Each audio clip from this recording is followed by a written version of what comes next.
متفق علیہ. حدیث نمبر 27. حضرت عبادہ ابن صامت رضی اللہ عنہ سے روایت ہے کہ رسول اللہ صلی اللہ علیہ وسلم نے فرمایا جو گواہی دے کہ اللہ کے سوا کوئی عبادت کے لائق نہیں، اکیلا ہے، اس کا کوئی شریک نہیں، اور محمد اس کے بندے اور اس کے رسول ہیں صلی اللہ علیہ وسلم، اور عیسیٰ اللہ کے بندے اور اس کے رسول ہیں، وابن امتہ اور اللہ کی بندی کے بیٹے ہیں، یعنی حضرت مریم کے بیٹے ہیں، وکلمتہ القاہا الی مریم اور اللہ کا وہ کلمہ ہے جو اس نے مریم کی طرف القاء کیا. مجازاً ان کو اللہ کا کلمہ کہا جاتا ہے کیونکہ ان کی پیدائش کلمہ کن کے ذریعے ہوئی ہے. وروح منہ اور اللہ کی طرف سے روح ہے. روح بھی جان کو کہتے ہیں نا، تو یہ وہ جان ہے جو ڈائریکٹ اللہ کی طرف سے پڑی ہے بغیر باپ کے. والجنت والنار حق اور اس بات کی گواہی دے کہ جنت اور جہنم برحق ہیں تو اللہ اسے جنت میں داخل کرے گا علی ما کان من العمل، چاہے عمل اس کا کیسا بھی ہو، یعنی بالآخر جنت میں وہ داخل ہوگا. چلیں قادیانی کہہ سکتے ہیں اس میں تو ختم نبوت کا عقیدہ بیان نہیں ہوا. تو یہی بات ہے کہ یہ وہ اس وقت یہ شاعر تھے اسلام میں داخلے کے، تو جو یہ ان باتوں کا اعتراف کرتا تھا اس کا مطلب تھا کہ وہ اسلام میں داخل ہو چکا ہے. تو مراد اسلام میں داخلہ ہے. تو اس وقت یہ چیزیں بطور علم تھی، علامت تھی، کیونکہ ختم نبوت کا تو کوئی منکر ہی نہیں تھا نا. چلیں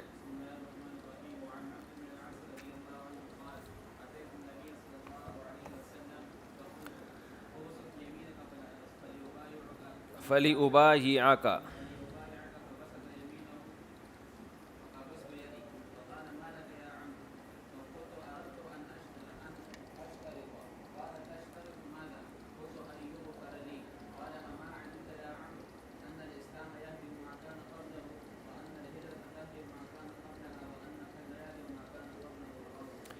حضرت عبداللہ ابن عمرو بن العاص رضی اللہ عنہ سے روایت ہے کہ میں نبی صلی اللہ علیہ وسلم کے پاس آیا. میں نے عرض کیا یا رسول اللہ اپنے ہاتھ کو پھیلائیے تاکہ میں آپ سے بیعت ہو جاؤں. نبی نے اپنا دایاں ہاتھ آگے بڑھایا، میں نے اپنے ہاتھ کو کھینچ لیا پیچھے. فقال ما لک یا عمر، آپ صلی اللہ علیہ وسلم نے فرمایا کیا ہوا تمہیں عمر؟ قلت اردت ان اشتری تھا، میں نے عرض کیا کہ میں چاہتا ہوں ایک شرط لگاؤں. میں بیعت سے پہلے کیا ہونی چاہیے؟ ایک شرط، اس شرط پہ بیعت کروں گا. فرمایا تشتری تو ماذا، وہ کیا شرط ہے؟ قلت ان یغفر لی، شرط یہ ہے کہ میں اس شرط پہ آپ سے بیعت ہوں گا، یعنی اسلام قبول کروں گا کہ میری مغفرت ہو پچھلے گناہوں کی. کتنا دیکھو حرص تھی ان کو،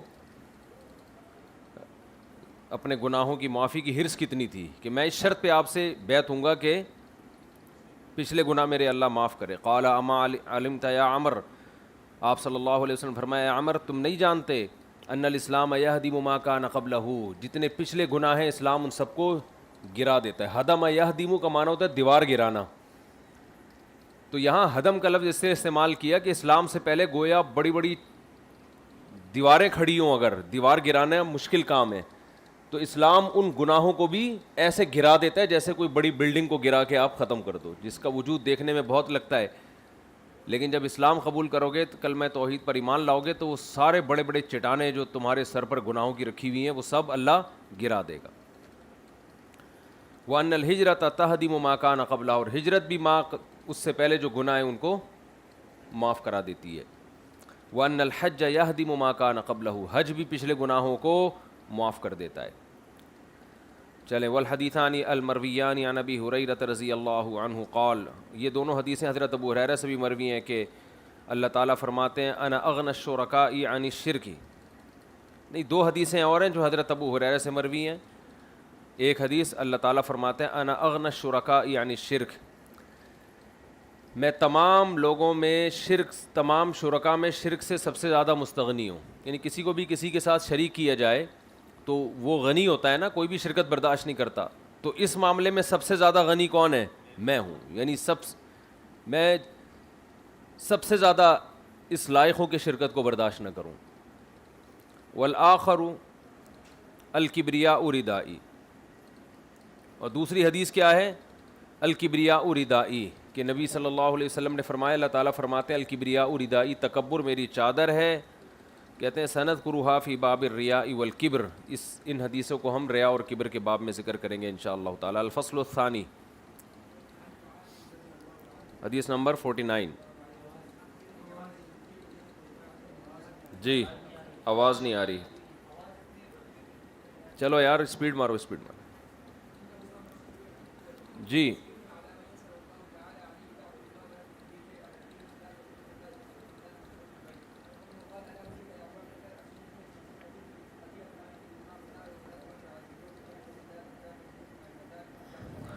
چلیں پہلے اس پیراگراف کا ترجمہ ہو جائے نا پھر اگلا. حضرت معاذ رضی اللہ عنہ فرماتے ہیں میں نے عرض کیا یا رسول اللہ اخبرنی بعملی یدخلنی الجنہ، مجھے وہ عمل بتائیں جو مجھے جنت میں داخل کر دے، ویباعدنی من النار، اور آگ سے دور کر دے. قال لقد سألت عن امر عظیم، نبی صلی اللہ علیہ وسلم فرماتے ہیں، نبی نے حضرت معاذ سے فرمایا تم نے بہت بڑی بات کے بارے میں پوچھا ہے. وَإِنَّهُ لَيَسِيرٌ عَلَى مَن يَسَّرَهُ اللَّهُ تَعَالَى عَلَيْهِ، لیکن یہ عمل اس پر آسان ہے جس پر اللہ آسان کر دے. پھر وہ عمل کیا ہے جس کی وجہ سے تم جہنم سے دور اور جنت کے قریب ہوگے؟ تعبد اللہ ولا تشرکوا بہ شیئا، اللہ کی عبادت کرو اس کے ساتھ کسی کو شریک نہیں کرو. وتقیم الصلاۃ وتؤتی الزکاۃ، نماز قائم کرو زکوٰۃ دو. وتصوم رمضان، رمضان کے روزے رکھو. وتحج البیت، اور بیت اللہ کا حج کرو. ثم قال، پھر آپ نے فرمایا الا ادلک علی ابواب الخیر، میں تمہیں خیر کے راستوں کی خبر نہ دوں، خیر کے دروازے نہ بتاؤں؟ پھر آپ نے فرمایا الصوم جنۃ، روزہ ڈھال ہے. والصدقۃ تطفئ الخطیئۃ کما یطفئ الماء النار، روزہ ڈھال ہے یعنی کثرت سے روزے رکھا کرو. روزہ ڈھال ہے، گناہوں سے بچاتا ہے انسان کو. صدقہ گناہوں کو ایسے مٹاتا ہے جیسے پانی آگ کو مٹاتا ہے. دیکھو پرسوں جو حدیث آئی تھی اس میں بھی یہ تھا کہ نبی نے فرمایا خواتین کو کہ تم لعنت کرتی ہو، ٹھیک ہے نا، اور یہ کرتی ہو جس کے جہنم میں جاؤ گی. تو اس کی حدیث کا شروع کیا تھا تصدقنا، صدقہ کیا کرو. تو اس سے پتہ چلتا ہے کہ اگر بالفرض کوئی گناہ نہیں چھوٹ رہا، گناہ سے تو اصل توبہ کرنا ہی ہے، تو ساتھ ساتھ صدقہ بھی کرتا رہے انسان. جیسے گناہ اللہ کے غضب کو جوش میں لاتا ہے، صدقہ اللہ کے غضب کو ٹھنڈا کرتا ہے. کتنی زبردست حدیث ہے کہ صدقہ گناہ کو ایسے بجھاتا ہے. اطفاء یطفئ کا معنی بجھانا، جیسے پانی آگ کو بجھاتا ہے. تو کسی غریب مسکین کو اللہ کے لیے کھلا دیا کرو، تو اس سے اللہ کا غضب کیا ہوتا ہے؟ ٹھنڈا. اور یہ بہترین نسخہ ہے گناہ چھوڑنے کا بھی. جب گناہ ہو صدقہ کیا، اس سے کیا ہوگا کہ سزا بھی ملے گی تو گناہ چھوڑنے کی توفیق بھی ملے گی اس سے. چلو بھائی، اسی طرح آپ نے فرمایا وصلاۃ الرجل فی جوف اللیل، اسی طرح رات کے آخری حصے میں نماز پڑھنا، یہ بھی گناہوں کو مٹاتا ہے. یہ بھی خیر کے ابواب میں سے ایک. تو 3 کام ہم سب مسلمانوں کو کرنے چاہیے فرض نماز کے علاوہ. نمبر 1 نفلی روزے، نمبر 2 صدقہ اور خیرات، نمبر 3 رات کے آخری حصے میں نماز. اور یہ تینوں کام مارکیٹ سے کیا چل رہے ہیں؟ شارٹ چل رہے ہیں. چلو بھائی، ثم تعالیٰ، پھر اللہ کے نبی نے آیت تلاوت کی تھا تجافا جنوبہم عن المضاجع حتی بلغ یعملون. قرآن کی آیت کیا سورہ سجدہ کی؟ تتجافا جنوبہم عن المضاجع یدعون ربہم خوفا وطمعا ومما رزقناہم ینفقون، یعنی یہ تہجد بھی پڑھتے ہیں اور دن میں ہمارے راہ میں خرچ بھی کرتے ہیں. چلیں ہاں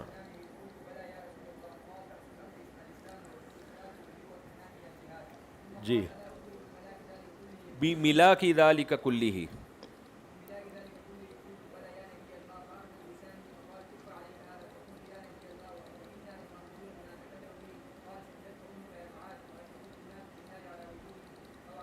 او قال علی مناخرہم، یہ جب بھی حدیث میں او آیا کرے تو قالا یہاں پڑھا کریں. او قالا یعنی راوی نے کہا کہ یا تو نبی نے یوں فرمایا یا نبی نے یوں فرمایا.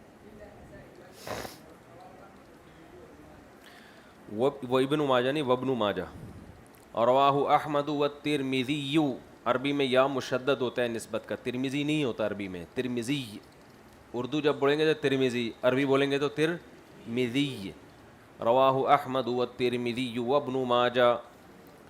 پھر نبی نے فرمایا الا ادلک برأس الامر وعمودہ وذروۃ سنامہ، میں تمہیں اس معاملے کی بنیاد نہ بتاؤں؟ رأس الامر کا اردو میں بنیاد ترجمہ ہوگا نا، ویسے تو رأس سر کو کہتے ہیں، یعنی اسلام کی جو بنیاد اور اس کا ستون اور اس کے کوہان کی بلندی.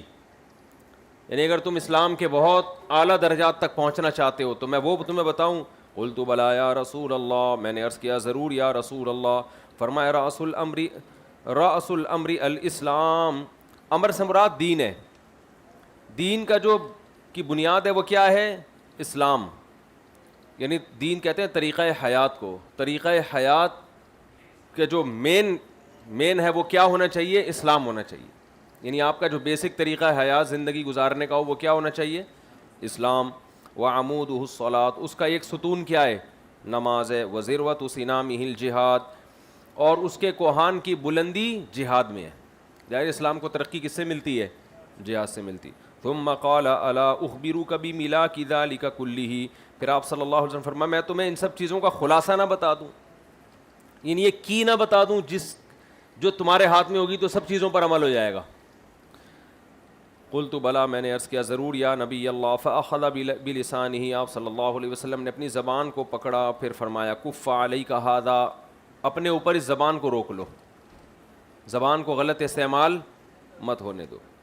فقلت یا نبی اللہ وانا لمؤاخذون بما نتکلم به، میں نے عرض کیا یا رسول اللہ کیا ہم جو کچھ بولتے ہیں قیامت میں اس پر بھی ہمارا مواخذہ ہوگا؟ یعنی صرف عمل پر ہوگا کہ زبان سے جو بات کرتے ہیں اس پہ بھی؟ تو آپ نے فرمایا ثقیلت کا امو کا یا معاذ، اے معاذ تجھے تیری ماں گم کرے. یہ اصل میں تو بددعائیہ کلمہ ہوتا تھا پہلے. ثقیلت کا یعنی بچہ جب گم ہو جاتا ہے نا ماں کا، تو ماں کیسے روتی ہے اور کیسے تڑپتی ہے نا. مرنے پر اتنا نہیں ہوتا جتنا گم ہونے پر ہوتا ہے. تو تیری ماں تجھے گم پائے. لیکن یہ بعد میں محاورہ بن گیا کسی کو بھی تنبیہ کے لیے. کچھ گالی تو نہیں ہے یہ، لیکن میں ایک مثال کے لیے سمجھا رہا ہوں. ہمارے معاشرے میں بھی کچھ گالیاں ایسی ہیں جن کی حقیقت مراد نہیں ہوتی بلکہ وہ محاوروں کا حصہ بن گئی ہیں. اب آپ کسی کو کہتے ہیں الو کے پٹھے، تو یہ تھوڑی کہ ڈکشنری میں الو کا مطلب الگ دیکھے گا، پٹھے کا مطلب الگ دیکھے گا، بولے کہ اس سے میرے باپ کو کیا کہا ہے؟ الو کا ہے. تو یہ نہیں ہوتا، یہ ویسے ہی ہوتا ہے. بعض دفعہ محبت میں بھی کہہ دیا جاتا ہے. تو زبان جو ہے نا وہ ٹیکنیکل باریکیوں کو نہیں دیکھتی، زبان دیکھتی ہے کہ یہ لفظ کس موقع پر. اب ویح کا جو لفظ ہے اس کا معنی ہے ہلاکت، لیکن صحابہ میں یہ آپ کو تنبیہ کے لیے بھی ملے گا. ویح کا، ہلاک ہو، تیرا ناس ہو، بھئی یہ کام کرو. وہ اس سے حقیقت مراد نہیں ہوتی کہ بد دعا دے رہے ہیں. صحیح ہے نا؟ تو یہ یعنی حدیث میں بھی اس طرح کے الفاظ صحابہ کے لیے ملتے ہیں، اور صحابہ ایک دوسرے کو بھی کہتے ہیں، کیونکہ اس زمان میں محاورہ بن گیا تھا یہ. تو آپ نے فرمایا تیری ماں تجھے گم پائے. یہ مطلب نہیں کہ واقعی اللہ کرے تو گم ہو جائے اور تیری ماں ساری زندگی روتی رہے. تو یہ محاورہ بن گیا، تیری ماں تجھے گم پائے. یعنی تو کیسی باتیں کر رہا ہے، کیسی باتیں کر رہا ہے. اچھا بھائی، جیسے نبی نے کیا فرمایا حضرت سعد سے کہ تیر چلاؤ فدا کا ابی و امی، اے سعد تیر چلاؤ میرے ماں باپ تم پہ قربان ہو. تو نبی نے حضرت سعد کو کیا کہا غزوہ احد میں کہ تیر چلاؤ میرے ماں باپ تم پہ قربان. تو یہ بھی ایک محاورہ ہے ان کو تنبیہ کرنے کے لیے کہ اللہ تمہیں ہمت دے. ٹھیک ہے نا؟ اچھا میرے بھائی، ثقیلت کا امو کا یا معاذ وہل یکب الناس فی النار علی وجوہہم. فرمایا کیا یہ نہیں ہے کہ کبا یکب لوگوں کو اوندھے منہ آگ میں چہروں کے بل، یا تو چہرے کے بل فرمایا یا مناخر، یہ جو اوپر کی ہڈی ہوتی ہے منخر، اس کے بل.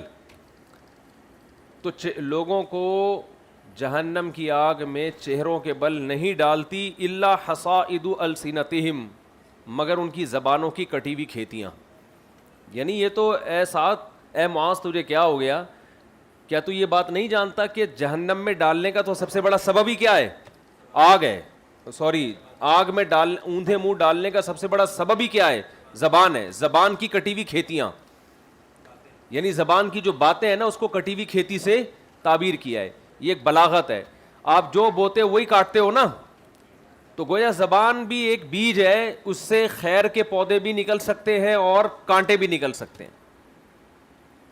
تو جو آپ کاٹو گے اس سے، اگر پھول جھڑیں گے اس سے اچھی باتیں نکلیں گی تو وہ جنت میں لے جانے کا سبب بنے گی. اور اگر آپ کی زبان کی کٹی ہوئی کھیتی کیا ہے؟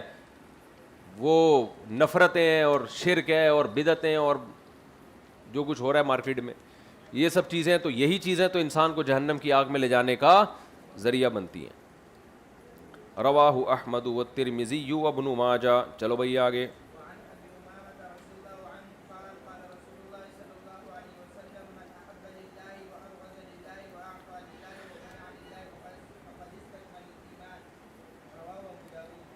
عن ابی امامۃ رضی اللہ عنہ، حدیث نمبر 30، حضرت ابو امامہ سے مروی ہے کہ رسول اللہ صلی اللہ علیہ وسلم نے ارشاد فرمایا، جو من احب للہ، جو محبت کرے اللہ کے لیے، وابغض للہ، جو بغض رکھے اللہ کے لیے، یعنی کسی سے محبت بھی اللہ کو خوش کرنے کے لیے اور کسی سے نفرت بھی اللہ کو خوش کرنے کے لیے، واعطى للہ، اللہ ہی کے لیے جب دیتا ہے کسی کو دیتا ہے، اپنا مفاد نہیں ہے، ومنع للہ، اور اگر کسی کو نہیں دیتا تو کس کے لیے؟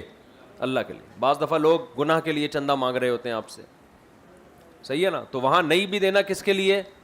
اللہ کے لیے۔ ہاتھ روکنا بھی بعض دفعہ مستحق ہوتا ہے، لیکن آپ کو پتہ ہے میں دوں گا تو جس کا خرچہ مجھ پہ واجب ہے وہ رہ جائے گا۔ اب ایک آدمی دوستوں کو کھلا رہا ہے، بیوی پہ خرچ نہیں کر رہا، تو یہ ناجائز ہے نا، کیونکہ وہ تو اس کی کفالت میں ہے۔ تو اب دوستوں نے کہا دعوت کرو، وہ دعوت نہیں کر رہا، تو منع للہ ہی ہے، کیونکہ اس کو پتہ ہے کہ میں یہاں دعوت کروں گا، یہاں تو شو ہو جائے گی، لیکن آگے گھر کے خرچے جیسے لوگ کر رہے ہوتے ہیں، بعض دوستوں پہ اڑا رہے ہوتے ہیں، گھر میں ترسا کے رکھا ہوا ہوتا ہے انہوں نے، دوستوں میں بڑی بلے بلے ہو رہی ہوتی ہے، تو وہاں روکنا بھی کس کے لیے؟ اللہ کے لیے۔ بعض دفعہ اور بہت ساری اس کی مثالیں ہیں، تو جہاں اللہ کے لیے دیا جائے گا وہیں اللہ کے لیے بعض دفعہ روکا بھی جاتا ہے۔ منع للہ فقد استکمل الایمان، تو اس نے اپنے ایمان کو مکمل کر لیا، یعنی ہر عمل کس کے لیے ہو؟ اللہ کے لیے ہو۔ حدیث نمبر 31، ورواه الترمذی عن معاذ بن انس مع تقدیم و تاخیر وفیہ فقد استکمل ایمانہ یا ایمانہ۔ یہ حدیث ترمذی میں معاذ بن انس سے اور کچھ تقدیم اور تاخیر کے ساتھ ہے الفاظ اس میں، اور اس کے الفاظ فقد استکمل الایمان کے بجائے فقد استکمل ایمانہ ہے۔ چلیں، وعن ابی ذر، بھائی لفظ پورا پڑھا کرو، کھایا نہیں کرو الفاظ۔ اور یہ جو لوگوں کی عادت ہو گئی ہے نا، نبی صلی اللہ علیہ وسلم نے فرمایا، بہت سے لوگ کہہ رہے ہوتے ہیں رسول اللہ صلی اللہ علیہ وسلم نے ارشاد فرمایا، یا تو درود پڑھو ہی نہیں، پڑھو تو پورا تمیز سے پڑھو، یہاں کھا جاتے ہیں الفاظ۔ آپ صلی اللہ علیہ وسلم نے ارشاد فرمایا، رسول اللہ صلی اللہ علیہ وسلم نے ارشاد فرمایا، پوری تمیز سے۔ اور ہمارے نبی کے لیے سب سے بہتر لقب رسول اللہ ہے۔ لوگ مختلف لقب لگاتے ہیں، سرور کونین نے فرمایا، حضور پر نور نے فرمایا، شاہد و عالم، یہ سب ٹھیک ہیں، کوئی حرج نہیں ہے اس میں، سب القاب ہیں آپ کے۔ رسالت مآب نے فرمایا، لیکن ہمارے نبی کے لیے جو سب سے بہترین لقب ہے کیا ہے؟ رسول اللہ۔ یہ بہت بڑا لقب ہے کہ اللہ کے سفیر، اس سے بڑا کوئی مقام نہیں ہو سکتا۔ باقی بھی ٹھیک ہے، فتوے نہ لگانا شروع کر دیں۔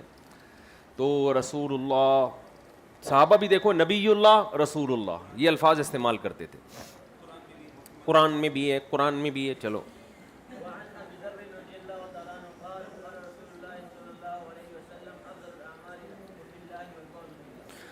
حضرت ابو ذر رضی اللہ عنہ سے روایت ہے کہ رسول اللہ صلی اللہ علیہ وسلم نے ارشاد فرمایا، سب سے افضل عمل اللہ کے لیے محبت کرنا اور اللہ ہی کے لیے نفرت کرنا۔ اس سے پتہ چلتا ہے کہ صرف اللہ کے لیے محبت نہیں ہے، بعض دفعہ اللہ کے لیے بغض بھی ہے۔ تو کہتے ہیں نا سبھی سے محبت ہونی چاہیے، ایسا نہیں ہے بھائی، ایسا کریں گے تو کوئی بھی نہیں آئے گا۔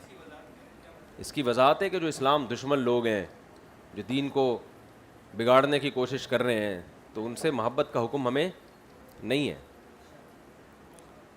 غیرت بھی کوئی چیز ہوتی ہے نا، اپنی ذات کے لیے تو ہم نفرتیں کرتے ہیں، دین کے لیے نہیں کرتے، تو اپنی ذات کے لیے تو نفرت نہ کرے انسان جب دین کا معاملہ ہو تو۔ البتہ بعض دفعہ نفرت کا موقع نہیں ہوتا، نصیحت کا موقع ہوتا ہے، وہاں بھی نفرت کا اظہار کر کے انسان نصیحت کا موقع ہاتھ سے ضائع کر دیتا ہے، تو یہ نہیں ہے۔ دعوت کے موقع پہ تو نفرت کا اظہار نہیں کرنا نا۔ چلو، کیا ہو گیا میرے بھائی؟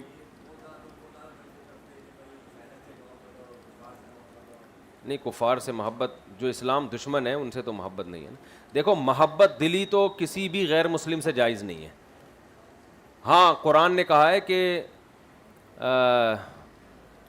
لا ينهاكم الله عن الذين لم يقاتلوكم في الدين ولم يخرجوكم من دياركم ان تبروهم، کہ جو دین میں تم سے لڑتے نہیں ہیں۔ غیر مسلم کی بھی دو قسمیں ہیں نا، ایک وہ جو باقاعدہ تمہارے دشمن ہیں، تمہارے خلاف سازشیں کر رہے ہیں، اور ایک وہ جو نیوٹرل قسم کے غیر مسلم ہیں۔ تو جو نیوٹرل قسم کے غیر مسلم ہیں تو اللہ فرماتے ہیں اللہ تمہیں منع نہیں کرتا کہ ان سے اچھا سلوک کرو، بلکہ ان سے اچھا سلوک کرو. تو سلوک کا اچھا کرنا الگ بات ہے, دلی محبت رکھنا الگ بات ہے. دلی محبت جائز نہیں ہے کیونکہ وہ خدا کا منکر ہے یا خدا کے ساتھ شرک کرتا ہے, تو دلی محبت کی اجازت نہیں ہے. البتہ اچھے سلوک کا نہ صرف اجازت بلکہ حکم ہے. نبی صلی اللہ علیہ وسلم تو یہود پڑوسیوں کے ہدیہ بھی بھیجا کرتے تھے, اور اگر اس سے رشتہ داری ہے تو اور زیادہ صلہ رحمی کا بھی حکم ہے. اچھا سلوک الگ چیز ہے, قلبی لگاؤ الگ چیز ہے. نہیں, یہ بات ہے, ٹوپی ڈرامہ ہے. کہتے ہیں کافر سے بوجھ نہیں رکھنا اس کے کفر سے, یہ سمجھ میں آنے والی بات نہیں ہے. یہ ایسے جیسے ایک آدمی کی شکل اگر بری لگ رہی ہے تو اس آدمی سے نفرت نہیں کرو, اس کی شکل سے نفرت کرو. تو جب شکل بری لگ رہی ہے تو آدمی برا لگ رہا ہے نا اس سے. وہ تو خیر طبعی نفرت ہے, وہ تو اپنے اختیار میں نہیں ہے. لیکن یہاں جو ہے کہ کفر سے نفرت نہیں اس آدمی سے, یہ میری آج تک سمجھ میں نہیں آیا.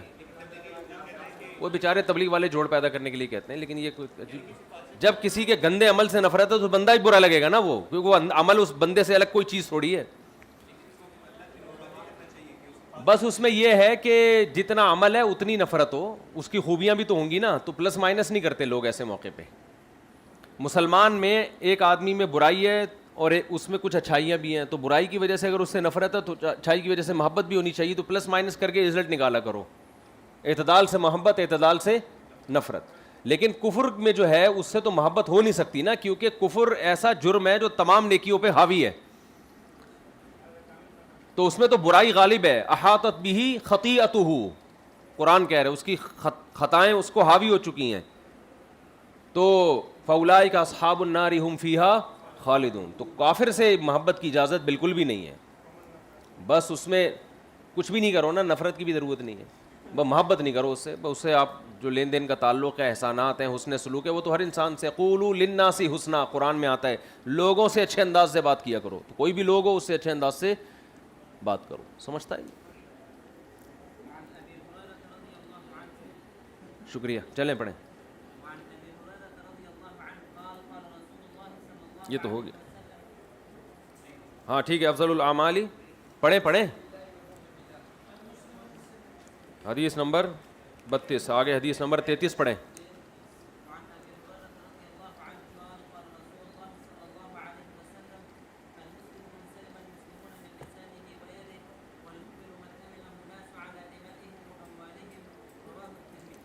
عن ابی ہریرہ رضی اللہ عنہ قال قال رسول اللہ صلی اللہ علیہ وسلم, نبی نے فرمایا المسلم من سلم المسلمون من لسانہ ویدہ, مسلمان وہ ہے کہ دوسرے مسلمان اس کی زبان اور ہاتھ کے شر سے محفوظ رہیں.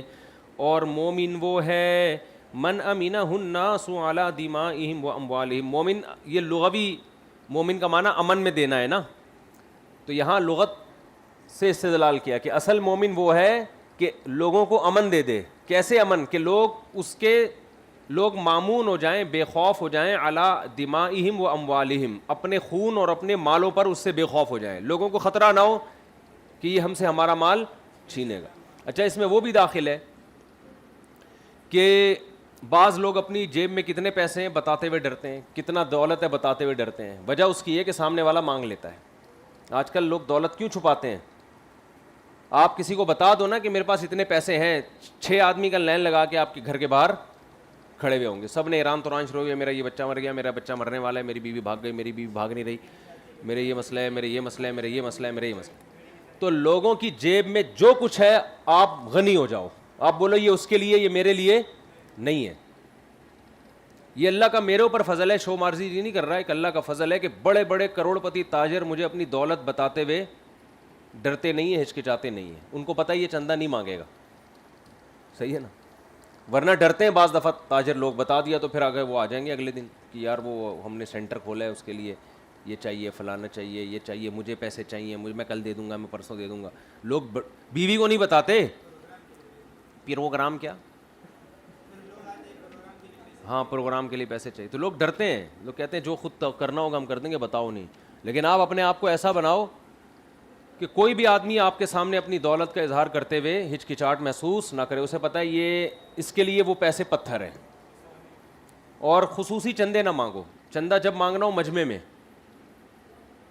یہ نہیں کہ وہ جو ستار بھائی بیٹھے ہوئے خاص طور پر ان کے لیے. میں ہمارے ایک مسجد ہے جاننے والوں میں, وہ باقاعدہ ان کو پورے محلوں کے سیٹھوں کا پتہ ہے، جب وہ جمعہ پڑھنے کے لیے آتے ہیں تو وہ بتاتے ہیں ہاں جی آپ کتنے دے رہے ہیں پیسے. وہ لوگ مروت میں آتے ہیں، شرم میں آ کے دے رہے ہوتے ہیں، مجمع کے سامنے کہہ رہے ہوتے ہیں آپ بتائیں آپ کتنے دیں گے. ان کو پتہ ہوتا ہے یہ بڑا روکھڑے والا آدمی ہے. تو بہت سے لوگوں نے وہاں مسجد میں مسجد تو ان کی بن گئی بڑی ٹائٹ، لیکن بہت سے لوگوں نے نماز پڑھنا چھوڑ دی وہاں. تو عزت پہلی چیز ہے، باقی سب چیزیں بعد. ہاں کسی سے بہت زیادہ بے تکلفی ہو جائے، دوستی یاری کی طرح بہت بے تکلفی ہو جائے، پھر تو آدمی گن پوائنٹ پہ بھی لے لیتا ہے. وہ تو پتہ یہ معیار کیا ہے کہ بے تکلفی ہے یا نہیں ہے. مانگتے ہوئے ذلت محسوس نہ ہو. جس سے بے تکلفی ہوتی ہے نا، انسان اس سے مانگتے ہوئے ذلت محسوس نہیں کرتا. سمجھتے ہو؟ جیسے دوست ہوتے ہیں، یار آج تو کھلا، یار چاں پہ کھلا دے، یار آج کھلا دے، یار نہاری بھی ابھی کھلا بھی دیا کر. تو اس میں ذلت نہیں ہوتی، لیکن اس میں بھی اس آدمی کی ذلت نہ ہونے کا اعتبار ہے جس کی عزت بھی ہو. بعض لوگ اتنے ذلیل ہو چکے ہوتے ہیں ان کو کسی چیز میں ذلت محسوس نہیں ہوتی. خودداری آپ کی برقرار ہو، عزت دار آدمی ہو، پھر آپ کو مانگتے ہوئے شرم نہ آئے، تو یہ اس کی علامت ہے کہ یا تو آپ بہت بڑے بے شرم ہیں یا آپ کا تکلف بے تکلفی ہے. تو بے تکلفی میں تو ایسے کسی سے گپ شپ ہو جائے، دوستی ہو جائے، اور اس کو بھی پتہ ہے کہ یار اس میں کوئی مسئلہ نہیں ہے، منع کر دوں گا جب چاہوں گا، تو وہ پھر ٹھیک ہے، اس میں کوئی حرج نہیں ہے. لیکن ایسا ہوتا بہت کم ہے. مال چھپانا بری بات ہے، لیکن اس نیت سے چھپانا کہ لوگوں کے شر سے بچنے کے لیے یہ بالکل جائز ہے. یہ تو قرآن میں آتا ہے نا کہ وَيَكْتُمُونَ مَا آتَاهُمُ اللَّهُ مِنْ فَضْلِهِ، اللہ نے ان کو جو مال دیا ہے اپنے فضل سے، یہ اس کو چھپاتے ہیں. تو یہ تو بڑا عذاب ہے قرآن میں اس پر. کیا مطلب؟ یہ سخاوت کا مظاہرہ نہیں کرتے، یہ مطلب ہے اس آیت کا. اللہ نے نعمت دی اور یہ سخاوت نہیں کرتے اور اس کو چھپا چھپا کے رکھتے ہیں. لیکن اگر چھپانا اس نیت سے ہے کہ لوگوں کی نظریں خراب ہیں، آپ یہاں سے بھی تو گھر پیسے لے کے جاتے چھپا کے نا، کیونکہ راستے میں ڈاکوؤں کا خطرہ ہوتا ہے. تو ڈاکوؤں کی دو قسمیں ہوتی ہیں، ایک پروفیشنل ڈاکو ہوتے ہیں، ایک مہذب ڈاکو ہوتے ہیں.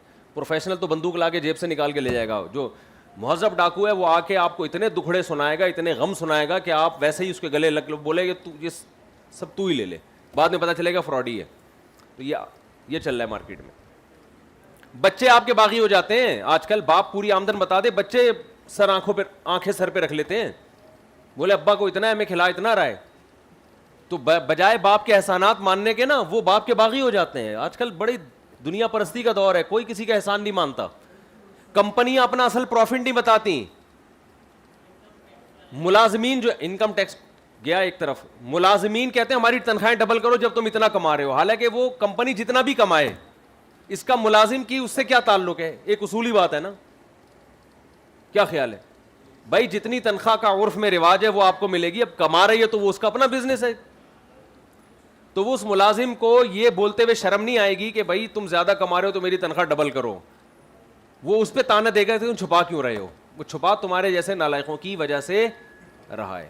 تبھی دنیا میں اصول ہے، کوئی کمپنی اپنا اصل پروفٹ نہیں بتاتی، ملازمین باغی ہو جاتے ہیں. رہی ہے کہ بھائی اللہ نے دیا ہے تو ویسے لوگوں پہ ہاتھ خرچ کرو، لیکن وہ اس کا اپنا عمل ہے نا، اس میں لوگ تھوڑی اس سے مطالبہ کر سکتے ہیں. تو اس لیے یہ دور ایسا دور ہے.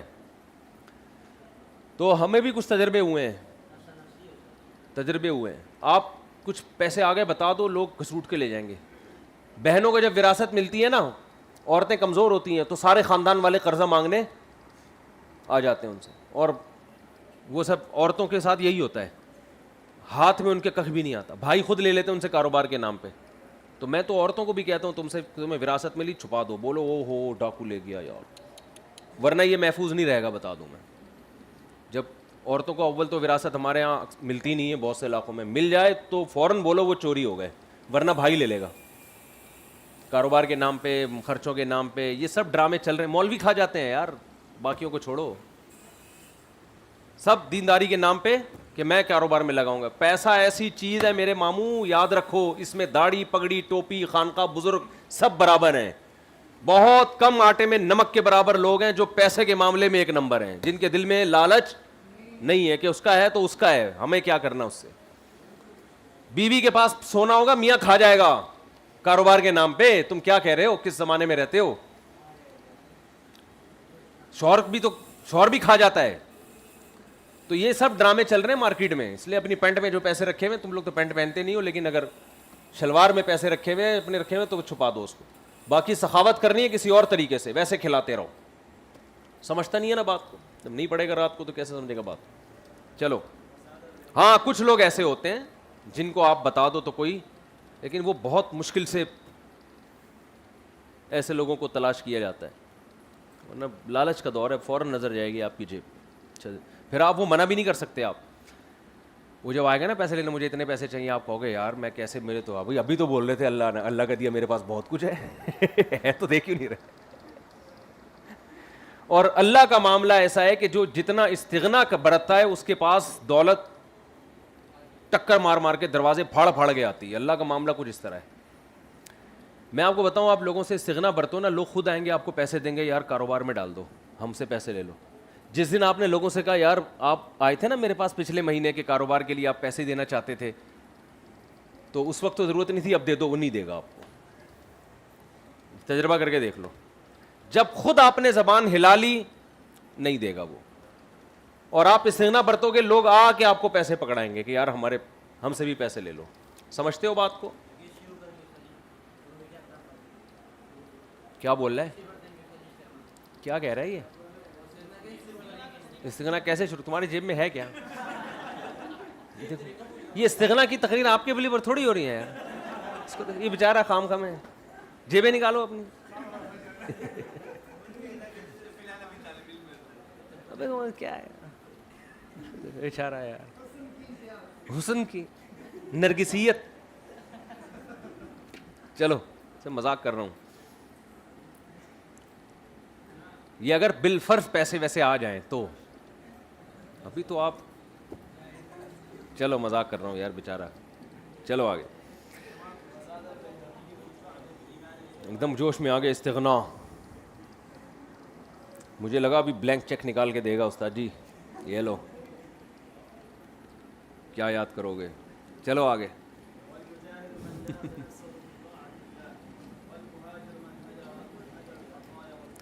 ہاں نبی صلی اللہ علیہ وسلم نے فرمایا کہ مجاہد وہ ہے من جاہد نفسہ فی طاعت اللہ, جو اللہ کی اطاعت میں اپنے نفس کے خلاف جہاد کرے, اصل مجاہد وہ ہے.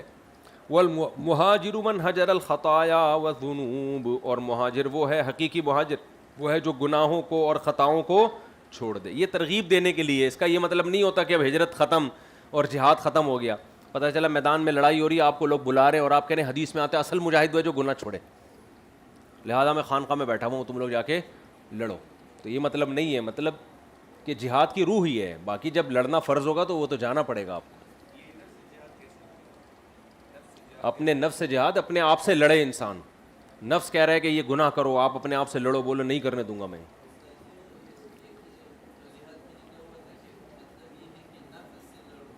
ہاں نا, اپنے آپ سے لڑو.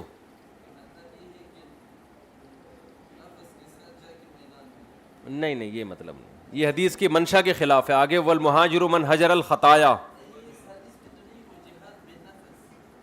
جہاد بن نفس. ہاں تو جہاد بن نفس کا مطلب وہ جو ہے نا یجاہدون باموالہم وانفسہم, اس کا تو یہی مطلب ہے کہ مال کے ساتھ بھی جاتے ہیں اور اپنی جان کو بھی لے کے جاتے ہیں. لیکن حدیث کا یہ مطلب نہیں ہے. یہاں حدیث کا مطلب ہے کہ وہ گناہوں سے بچتے ہیں. چلو بھائی چلو بھائی. ہاں